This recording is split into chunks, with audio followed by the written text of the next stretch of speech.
esse trecho do Marcel. É um pouquinho longo, mas vale a pena cada segundo dele para vocês. Meses com essa justificativa, além dos outros casos, como o da Mariana, só para me resumir esses dois, de casos gravíssimos em que atuou Fábio Schor, e que por isso mesmo, muito obrigado, e por isso mesmo merece toda a nossa indignação. Pois bem, eu disse depois que chamei na tribuna um policial que não honra a corporação de bandido, repeti 2 vezes depois que eu estava sendo investigado por chamar um bandido de bandido, um covarde de covarde, porque eu não aceitava isso, mas estava falando das funções dele. Não conheço pessoalmente nada, tendo em conta a sua pessoa. Mas eu tenho imunidade parlamentar, sim, para falar e para repetir uma 4ª vez hoje. E se é entendimento que eu estou fazendo crime contra a honra, porque o seu chefe da Polícia Federal, o diretor-geral Andrei, que está aqui, não me prende agora em flagrante delito. Se é um crime contra a honra que eu estou cometendo, que me prenda. Sabe por que não, ministro? Porque a covardia age nas sombras, age nos processos secretos, age na clandestinidade. Isso que o Marcel falou é impecável. E eu queria ouvir, quero começar pelo Sepúlveda, sobre esse posicionamento do Marcel Van Hatten, e eu vou falar, ele levanta isso falando o seguinte: você que está aí, delegado-geral da PF, da Polícia Federal, prende agora. Eu estou falando a mesma coisa que eu falei na tribuna. Prende agora. E o Lewandowski deu a seguinte resposta, eu preciso colocar a resposta dele, coisa mais canalha que vocês verão hoje. Talvez nesse último, é difícil falar no último mês, pelo menos na última semana. Vamos colocar a resposta do Lewandowski. Não, tinha o vídeo, vocês... Mas depois vocês... depois a gente roda... Uma guinada ligeira na jurisprudência, interpretando o artigo 53 da Carta Magna, dizendo que a imunidade material e processual dos parlamentares não inclui os crimes contra a honra, calúnia, injúria e defamação. E o Supremo interpretou isto dessa maneira, até eu participei desta votação, neste sentido, até em proteção da própria atividade parlamentar. Eu disse lá no Senado que parlamento vem de parlare, do latim, vem de conversar civilizadamente. Se os parlamentares começarem a se ofender mutuamente, não é, cometerem crimes contra a honra, agredirem os seus colegas, então isso não está coberto pela imunidade. Então, eventuais ações nesses inquéritos, nesse sentido... Qual é essa jurisprudência que eu nunca vi? Não, gente, vamos dar para entrar o ministro. Eu estou afirmando. Vossa Excelência, faça uma pesquisa, por gentileza. Vamos lá, eu estou afirmando como ministro. Como ministro. Não, cabeça não. Portanto, estou informando Vossas Excelências, como ex-integrante da Suprema Corte, qual é a posição da jurisprudência. Obviamente, é claro que a jurisprudência poderá evoluir, mas os inquéritos que estão sendo levados na Polícia Federal, que tem por objeto um crime dessa natureza, em tese não estão cobertos pela imunidade parlamentar. Essa é a posição do Supremo. Eu acho que há limites para tudo, não há nenhum direito absoluto, nem o direito à vida, nem o direito à liberdade, muito menos o direito à livre expressão parlamentar. Que bela gravata vermelha, hein, Sepúlveda, do Lewandowski. Exatamente. E depois veja o seguinte, não há nada absoluto, a não ser a palavra do Supremo. Essa é absoluta, irrefutável, etc. Depois o seguinte, ele está montando uma doutrina que é o seguinte, quando você aponta um crime praticado por uma pessoa, como foi esse delegado, isso vira crime contra a honra. O que é isso? Isso é o que o Lula diz. Dos crimes que ele foi julgado, dos assaltos que ele fez, por exemplo, na Petrobras, organizou toda a máquina que eles organizaram. Então, é o seguinte, isso é um subterfúgio. Primeiro, ele está contrariando a explicitude da Constituição, porque lá diz toda e qualquer palavra. O parlamentar não pode ter nada que o intimide. Não pode ter nada que o intimide. Depois o seguinte, eu ouvi toda essa fala do Marcel Van Hatten. Ela é muito longa, mas ela é brilhante e ele mostra todo o sistema ilegal que foi feito para chamá-lo à Polícia Federal. Um e-mail que não era nada, que era tudo, que não era nada, que era ao mesmo tempo uma intimação, mas não era uma intimação. Ou seja, a ilegalidade total. Ele usa uma palavra que eu acho perfeita aqui assim, nesse trechinho que foi passado, que é a clandestinidade. Nós temos um regime de clandestinos que agem contra a lei e contra a Constituição. Por exemplo, o Twitter Files mostrou isso claramente. Era o Supremo obrigando uma rede social a censurar perfis, não eram nem tweets, eram perfis, e exigindo, sob ameaça de prisão, que essa censura fosse feita em nome das regras da comunidade, quando ela estava partindo do Supremo. Isso é uma ação clandestina. As outras foram as reportagens do Greenwald, quando ele diz o seguinte, ele com áudios e tudo o seguinte, mas o ministro quer que seja assim. Se não for, ele vem e faz ele o relatório. Usa criatividade. Isso é clandestinidade. Ora, uma das coisas que me parece, e eu acho que essa é uma das grandes vitórias que nós estamos tendo, é mostrar fora do Brasil que nós estamos vivendo essa realidade.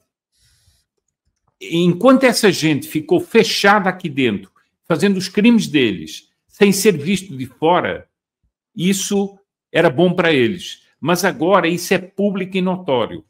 Então, tanto é que podem ver e podem medir o receio que essa gente tem, que eles tentam sabotar de todas as maneiras que se divulgue fora do Brasil o que está acontecendo no Brasil.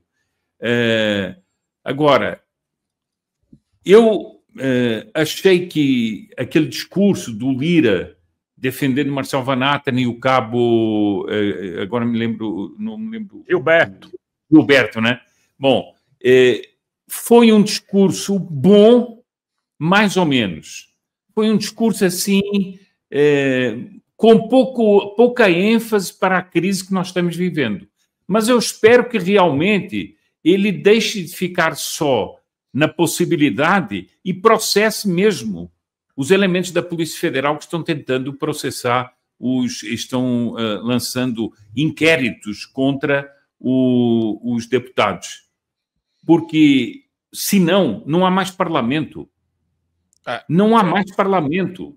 Você fere de morte a atividade parlamentar em todos os sentidos. E de novo, da mesma forma que censurar palavras impede você de desenvolver raciocínios de maneira fluida e estruturada, eu falo, né, pendurar corpos na praça. Daniel Silveira, Felipe Martins, corpos na praça. Aí você tem vários que são... O Marcos Duval, o pessoal pode achar o que quiser do Marcos Duval. É um perseguido também. É um perseguido. Corpos na praça. Então põe o corpo ali na estaca, coloca a cabeça do cara na estaca, pronto, mensagem tá lá. Mensagem foi transmitida. E eu queria jogar essa para o Adrilles, porque, Adrilles, a gente não falou sobre isso ontem, e eu queria te ouvir o que o Sepúlveda trouxe, que é o do... e a gente nem precisa colocar o link nessa, mas o presidente da Câmara dos Deputados, o Arthur Lira, avalia processar a Polícia Federal por abuso de autoridade. Aí eu queria te ouvir isso, porque o Van Hatten, na exposição dele, fala sobre o Lira, mas é a polícia que precisa ser processada só, Adrilles Jorge? Vamos lá. Não se constrói, não se faz, não se concebe uma ditadura na sua gênese, na sua origem, sem que haja agentes públicos que endossem essa ditadura. Quer sejam lideranças políticas, quer sejam policiais federais. Eu acho e eu reputo absolutamente leviana a atitude de um policial federal que chega e prende uma senhora de 70 anos simplesmente por passear na Praça dos Três Poderes ou por estar na frente de um QG de um quartel-general. Um policial, ele tem poder discricionário para saber se ele está cumprindo ordens legais ou não, senão não seria um policial federal. Seria um soldadinho, meganha de qualquer, não é? Lá, quando perguntaram ao Eichmann, naquele famoso livro lá da Hannah Arendt, sobre a banalidade do mal, ele falava, o Eichmann, um nazista que colocava judeus em bondes, em trens para ir em campos de concentração. Ele disse, eu cumpria ordens. Ele foi enforcado. Ele cumpria ordens absurdas e ilegais. Tá? Quando um policial federal chega, e aí o Marcel Van Hatten fala de maneira explícita isso, me prende. Porque ele sabe que um policial federal que tem um mínimo de consciência não pode prender, por exemplo, um deputado federal que tem, por prerrogativa, a completa, absoluta e total imunidade por quaisquer, isso está na Constituição, palavras e opiniões, quaisquer, meu caro Lewandowski, que falou que isso não é um direito absoluto, é um direito absoluto. E por que é um direito absoluto? Quando o Lewandowski diz, não, a gente tem que dialogar civilizadamente. Não. Um agente público, sobretudo um agente público, por exemplo, da Suprema Corte, ele não só pode, como deve ser criticado. E, às vezes, quando a circunstância o exige, de maneira incisiva. E essa circunstância que acontece no Brasil. Quando o Van Hatten critica um delegado que agiu de forma leviana e ilegal, ele está criticando também aquele que deu a ordem ao delegado que agiu de maneira leviana e ilegal, que é o ministro da Suprema Corte.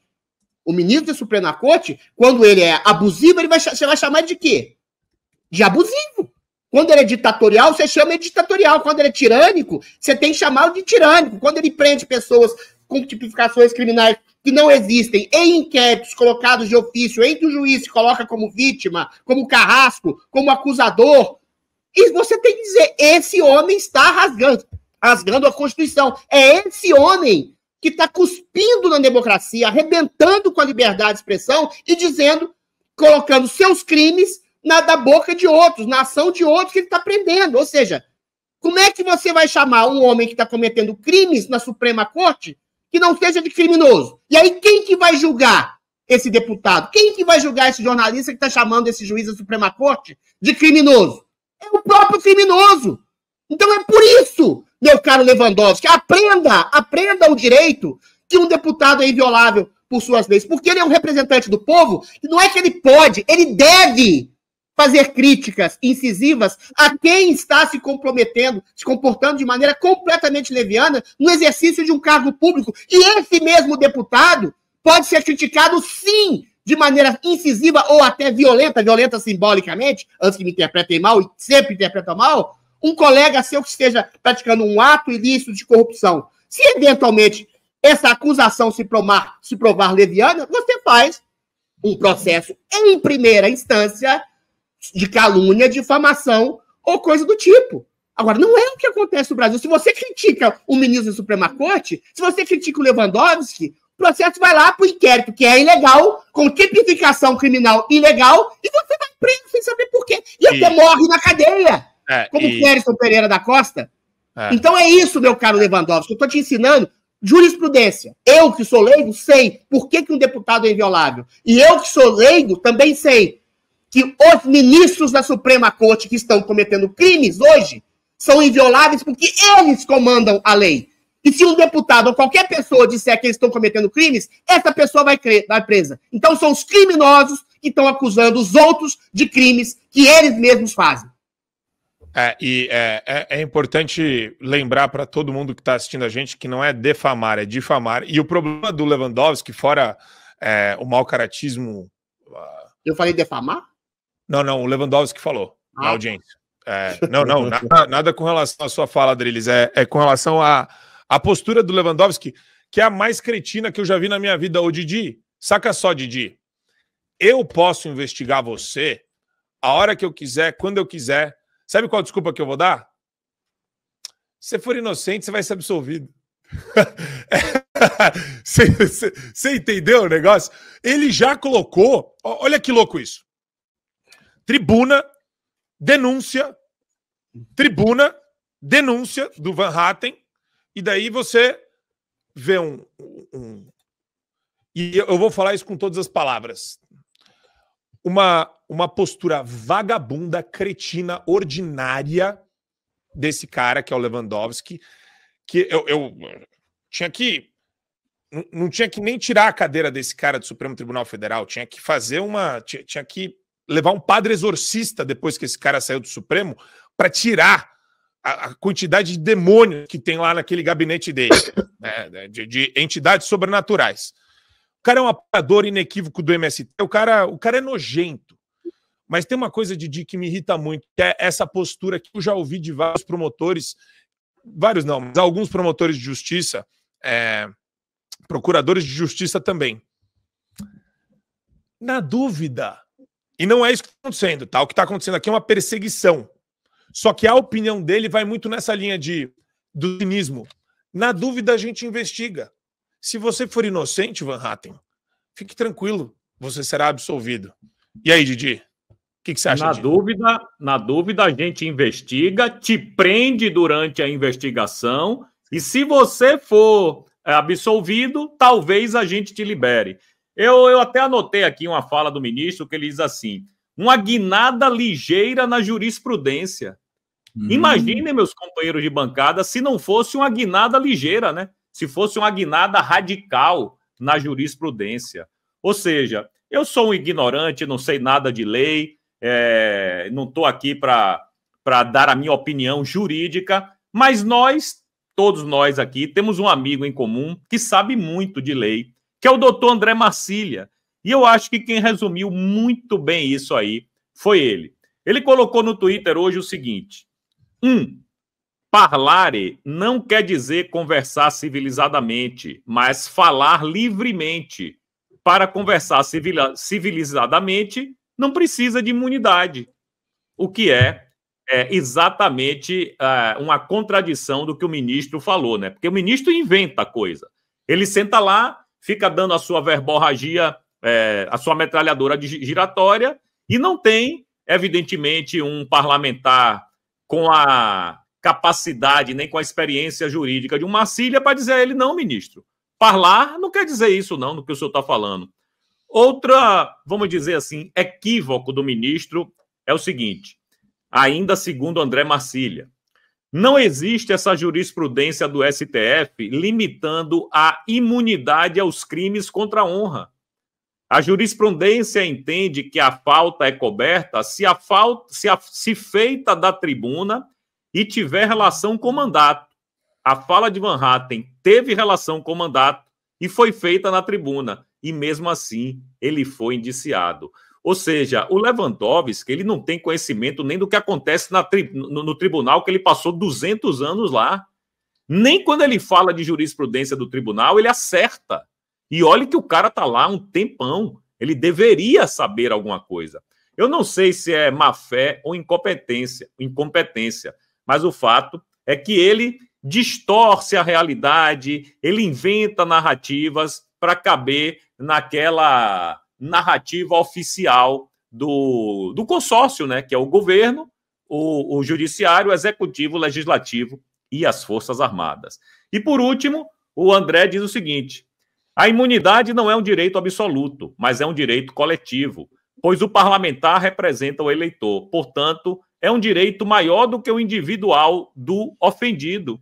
E é exatamente isso. Eu acho que o doutor André Marcília, ele foi no ponto crucial nesses 3 tópicos que ele separou aí da fala do ministro Lewandowski. É uma pena a gente não ter um deputado muito bem preparado juridicamente para rebater ele nessas falas que ele inventa ou que ele distorce, justamente no sentido do que falou André Marcília. Infelizmente, temos bons parlamentares, mas juridicamente falando, a gente não tem. Talvez uma Bia Kicis, se tivesse lá, pudesse fazer esse contraponto ao ministro, mas ela não estava, e infelizmente a gente fica aqui. Mas eu gostei do Marcel. O Marcel, o Cabra vai para cima. Sim, mas ele poderia ter dito isso, o Lewandowski, que falar não quer dizer conversar civilizadamente, quer dizer falar livremente. Não, mas é que eu entendo o que o Didi está falando, é que a gente pega, por exemplo, alguns trechos, mas, por exemplo, tem uma coisa que eu admiro do Marcel, que é o seguinte, eu gosto muito de colocar em perspectiva as coisas, né? Se o Brasil está numa ditadura do judiciário, então o maior problema que a gente tem para resolver é isso, né? Pode deixar aberto, Rodrigo, aí a gente bate esse papo rápido. Na verdade, eu já vou ter que fazer aqui a entrada do Felipe, mas eu só ia fazer essa reflexão. O Marcel hoje, ele é o cara que mais ocupa o tempo dele para lutar contra a ditadura do judiciário. Um dos que mais ocupa. Junto com ele, Bia Kicis, Gustavo Gayer, o próprio Nicolas. Você tem um punhado de deputados ali, uns 10 deputados que estão realmente engajados. A Júlia Zanata, que está criando a frente pela liberdade de expressão. Então, eu acho que todos estão fazendo um trabalho muito legal, cada um com as suas qualidades diferentes, mas o Marcel, ele bate em todos esses pontos. É que é tanta coisa, Didi. A gente já chegou num ponto tão maluco, cara. 200, 300, 400, 500 casos. Você fala, é o absurdo. Olha que loucura, a gente não tem tempo nem de compreender os casos a fundo. Assim, o judiciário entrou numa espiral autodestrutiva o Supremo entrou numa espiral autodestrutiva para a sociedade brasileira bizarra. A gente ainda não sabe nem como lidar com isso, né? É uma loucura isso. A gente não sabe nem como lidar com isso. Eu vi a fala todinha do Van Hatten, era um pouco mais de 8 minutos de fala. Ele falou bastante, não apenas contra o ministro, né?